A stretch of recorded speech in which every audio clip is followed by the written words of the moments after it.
क्या आपने कभी बिजली चमकते हुए देखी है? हम सब ने कभी न कभी आसमान में बिजली को कड़कते हुए जरूर देखा होगा। इसके अलावा आपने ओजोन परत, ओजोन लेयर के बारे में भी सुना होगा, है ना? ओजोन परत असल में ओजोन गैस से बनी है और ओजोन का हर एक अणु, हर एक मॉलिक्यूल ऑक्सीजन के 3 परमाणुओं के रासायनिक रूप से जुड़ने पर बनता है। यह ओजोन परत हमारी पृथ्वी को हानिकारक पराबैंगनी किरणों से, यूवी रेस से बचाती है। और यहाँ एक बहुत ही रोचक बात है, ये ओजोन गैस तब बन सकती है जब हवा में मौजूद ऑक्सीजन पर आसमान से बिजली गिरती है। ऑक्सीजन अपने आप ओजोन में नहीं बदलती, तो यह बिजली क्या करती है? बिजली उस रासायनिक अभिक्रिया को ऊर्जा देती है जो ऑक्सीजन को ओजोन में बदल देती है, और ये सब वायुमंडल में प्राकृतिक रूप से होता है। लेकिन अगर हम इस तरह की अभिक्रिया को प्रयोगशाला में करें तो कुछ बिजली के उपकरणों, इलेक्ट्रोड और कुछ अन्य ज़रूरी चीज़ों का उपयोग करके हम कुछ ऐसा बना सकते हैं, एक बहुत ही क्रांतिकारी उपकरण जिसे वैद्युत अपघटनी सेल, इलेक्ट्रोलाइटिक सेल कहा जाता है। चलिए समझने की कोशिश करते हैं कि ये क्या है और ये कैसे काम करता है। देखिए, वैद्युत अपघटनी सेल एक ऐसा सेटअप है जहां वैद्युत या इलेक्ट्रिसिटी किसी रासायनिक अभिक्रिया को होने के लिए बाध्य करती है। एक ऐसी अभिक्रिया जो अपने आप कभी नहीं होती। तो ऐसी अभिक्रिया जो लगातार बाहरी मदद के बिना नहीं हो सकती, उसे अस्वतः प्रवर्तित अभिक्रिया, नॉन स्पॉन्टेनियस रिएक्शन कहा जाता है। तो इलेक्ट्रिसिटी यहाँ क्या करती है? इलेक्ट्रिसिटी ये सुनिश्चित करती है कि ये अभिक्रिया पूरी हो। अब इस तरह की रासायनिक प्रक्रिया जहां एक अस्वतः प्रवर्तित अभिक्रिया को कराने के लिए वैद्युत का, इलेक्ट्रिसिटी का उपयोग किया जाता है, उसे वैद्युत अपघटन यानी इलेक्ट्रोलिसिस कहा जाता है।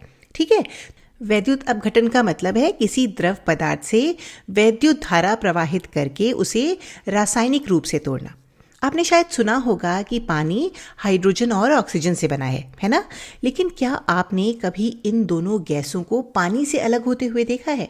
क्या हम बस एक चाकू लाकर इसे काट सकते हैं? नहीं, हम ऐसा नहीं कर सकते। और क्यों? क्योंकि यह एक रासायनिक यौगिक है। आप किसी रासायनिक यौगिक को भौतिक विधियों से अलग नहीं कर सकते। इसके लिए आपको एक रासायनिक प्रक्रिया की ज़रूरत होती है, और हम यहाँ बिल्कुल यही करने जा रहे हैं। तो हमें यहाँ क्या क्या चाहिए?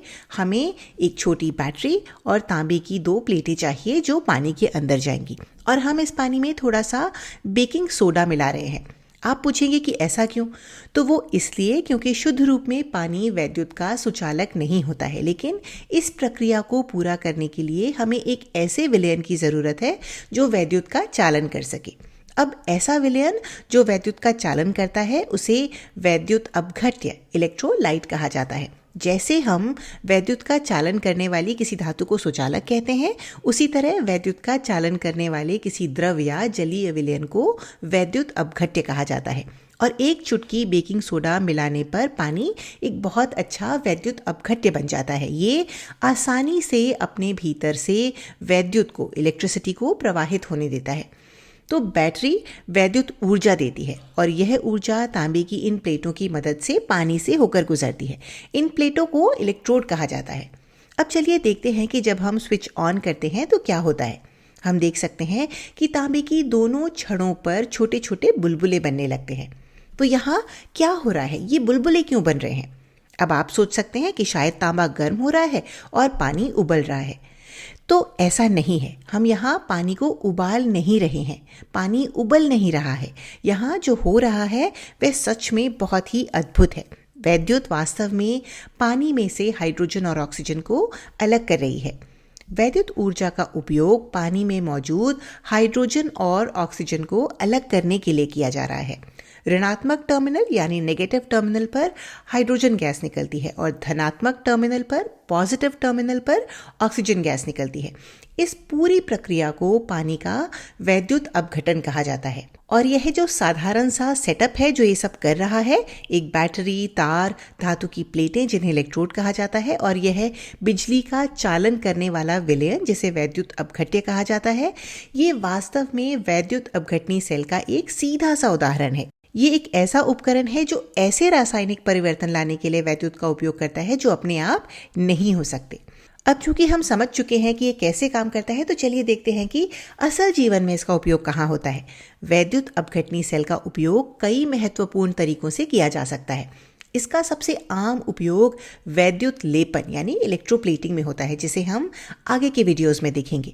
जब हम किसी धातु की वस्तु पर दूसरी धातु की पतली परत चढ़ाते हैं, उदाहरण के लिए कार के पुर्जों को जंग से बचाने के लिए, रस्ट से बचाने के लिए उन पर चमकदार क्रोमियम की परत चढ़ाई जाती है और गहनों को सुंदर बनाने के लिए उन पर सोने या चांदी की परत चढ़ाई जाती है।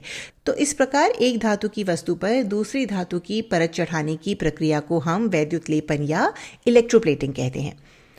इसके अलावा वैद्युत अपघटनी सेल का उपयोग धातु शोधन यानी मेटल प्यूरिफिकेशन में भी किया जाता है, जहां तांबे जैसी अशुद्ध धातुओं को शुद्ध करके तार और बिजली के उपकरण बनाने योग्य बनाया जाता है। यहाँ तक कि उद्योगों में क्लोरीन, हाइड्रोजन और सोडियम हाइड्रोक्साइड जैसे पदार्थों के उत्पादन के लिए भी वैद्युत अपघटनी सेल का उपयोग किया जाता है।